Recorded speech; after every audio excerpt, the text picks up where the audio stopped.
Fala pessoal, sejam muito bem-vindos a mais uma análise aqui com a gente. Hoje a conversa é reta e direta. A gente montou um verdadeiro mapa da mina, um guia estratégico definitivo para quem quer conquistar aquela tão sonhada vaga nos concursos públicos para professor de português. Depois de garimpar editais, fuçar em provas super recentes e ouvir vários especialistas, chegamos a uma estratégia bem sólida para guiar quem está nessa jornada rumo à aprovação. E vamos começar falando de coisa boa. Olha só esse número na tela. Dependendo da rede de ensino, a gente está falando de salários que podem bater ali a marca de R$ 7.500 iniciais. E o melhor de tudo, junta isso com a estabilidade total na carreira que vem depois do estágio probatório. É exatamente aquele fôlego financeiro que permite o educador foque 100% da energia do que realmente importa, que é dar uma aula incrível e transformar vidas na sala de aula. Bom, o nosso roteiro de hoje está dividido assim: 1. A carreira na educação. 2. O mapa dos estudos. 3. Assuntos que sempre caem. 4. O segredo das bancas. E, para fechar, 5. Estratégias para aprovação. Bora lá? Parte 1. A carreira na educação. Estabilidade sem exigência física extrema. Sabe aqueles concursos para a área de segurança que exigem o TAF? Aquele teste de aptidão física que acaba com o fôlego de qualquer um? Pois é, aqui na educação a pegada é totalmente diferente. É zero esforço físico. A batalha aqui é puramente intelectual. É o preparo técnico, a mente afiada e, claro, muita estratégia de estudo montada com bastante antecedência. Parte 2. O mapa dos estudos. A base do conhecimento educacional. Olha, um erro super comum de quem acaba de se formar em letras é querer engolir os livros de gramática e acabar esquecendo o resto.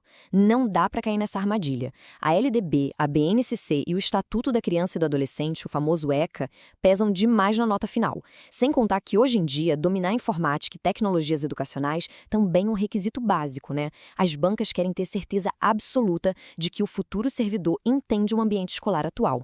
Parte 3. Assuntos que sempre caem. Os gigantes da gramática e interpretação. Na parte de gramática, tem assunto que é figurinha carimbada. Pontuação, por exemplo. Mas não é só o basiquinho não, viu? As bancas têm uma verdadeira obsessão por aquela vírgula separando orações subordinadas adverbiais invertidas. Sempre que a oração principal vem depois, tem que ter vírgula. Outra coisa é a crase e a concordância. Parecem regras batidas, mas continuam derrubando o candidato muito bem preparado a cada novo edital. E saindo da gramática pura, a gente entra na interpretação, que exige uma base teórica mais firme. Uma teoria que despenca em prova é a das funções da linguagem, do Roman Jakobson. Basicamente, as bancas adoram testar se a gente consegue identificar a utilidade prática de um texto, analisando qual é a intenção real do emissor da mensagem. Para ficar mais fácil, olha só a diferença. De um lado, a função referencial. Ela é super objetiva, informativa, sempre em terceira pessoa. Imagina ler uma notícia de jornal. Do outro lado, a função emotiva. Totalmente o oposto. Ela transborda sentimento, focada nas emoções, escrita em primeira pessoa, é como ler o diário de alguém. Bater o olho no texto da prova e identificar isso na hora já garante uns pontinhos preciosos. E tem mais uma que é a grande queridinha dos examinadores, a função metalinguística. É basicamente usar o código para explicar o próprio código. O exemplo mais clássico de todos é o dicionário. São palavras explicando o significado de outras palavras. Um poema que reflete sobre o próprio ato de escrever poesia também entra exatamente aqui. É um conceito super elegante, mas que exige atenção. E antes da gente entrar nas táticas avançadas de prova, um recado rápido. Se esse material está sendo útil para clarear as ideias, já aproveita para curtir o vídeo e seguir o canal. Essa ação rapidinha é o que garante que ninguém perca nenhuma dica essencial, nossas análises de provas e questões. Feito isso, então bora seguir com as nossas estratégias práticas. Parte 4. O segredo das bancas. Desconstruindo o mito do estilo de prova. Prestem muita atenção nessa frase na tela. Não existe o estilo da banca, existe o estilo do examinador atual. Aquela velha lenda urbana de que a banca tal só cobra gramática e a banca Y só cobra interpretação. Não cola mais. A realidade é que se a banca troca a equipe de professores que faz a prova daquele ano, tudo muda. Manter aquele estudo cego baseado no que a instituição fazia 5 ou 10 anos atrás é um baita tiro no pé. Dá só uma olhada nessa tabela.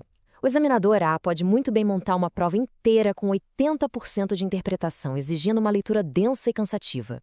E aí, na mesma banca organizadora, no mesmo órgão público, o examinador B pode simplesmente inverter tudo e colocar 80% de gramática pura. É por isso que resolver provas aplicadas nos últimos meses é o único jeito científico e seguro de entender a mente de quem está montando as questões agora. Parte 5. Estratégias para a aprovação. Táticas avançadas para o grande dia. O grande pulo do gato da preparação hoje é seguir esse passo a passo. Esqueça um pouco aquelas apostilas super genéricas. O primeiro passo é ir lá e baixar as provas mais recentes. Depois, identificar qual é a vibe atual daquele avaliador. É mais gramática ou mais leitura de texto? Com essa estatística na mão, aí sim o estudo deve ser ajustado de forma totalmente cirúrgica. Assim ninguém perde tempo nem energia à toa.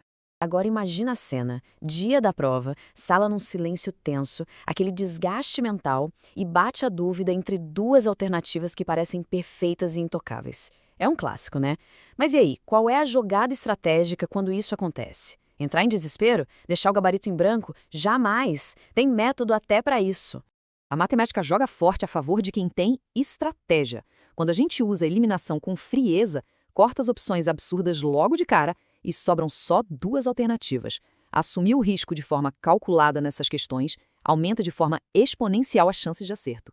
Muitas e muitas vezes, é exatamente esse chutinho estatístico consciente que garante aquele 1 ou 2 pontos necessários para superar a nota de corte. Passar um concurso tão concorrido exige um material mais preciso e a direção certa. Então, se o candidato quiser receber orientações de estudo e provas recentes do cargo de professor de português para treinar e entender na prática o que deve priorizar no estudo, é só entrar em contato com a Foca na Vaga pelo WhatsApp. O link está disponível na descrição do vídeo. É, sem dúvida, o melhor atalho para pular para o topo da lista de aprovados.